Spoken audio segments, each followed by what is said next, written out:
म्हणजे असं काही कोणतं नियम नाही की एकच रंग टाकले पाहिजे किंवा एक प्लेन रंग तो एकदम प्लेन वाटतो, पण वेगवेगळे रंग असेल की डोळ्याला आगळाटाईप वाटतं, पायाला चांगलं वाटतं आणि चित्रही चांगलं वाटतं. म्हणून वेगवेगळ्या रंगातून बॅकग्राऊंड मिक्स केलेले आहे, म्हणजे ती पाहायला चांगलं वाटतं, परंतु ते रंग टाकताना एकाच एक रंग मिक्स झाले पाहिजे, म्हणजे असे चुपे वाटले नाही पाहिजे. म्हणून मी आपल्यासमोर हे रंगाचं बॅकग्राऊंड समजतो.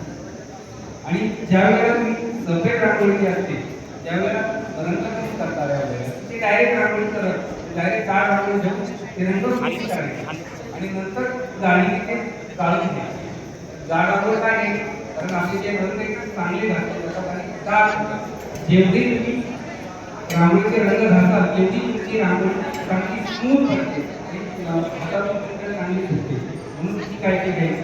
आणि एक एक चिमटी फक्त जे रेड कलर आहे एक चिमून घेऊन मूठभर सफेद रांगोळी घेऊन चांगल्या आकाराचे रांगोळीचे सेट तयार करून हे असे सर्व सेट आहेत जे आपण तयार करून ठेवल्या की आपल्याला रांगोळी करायची ते सोपं जातं. ती इथे काळजी घ्यायची आणि म्हणजे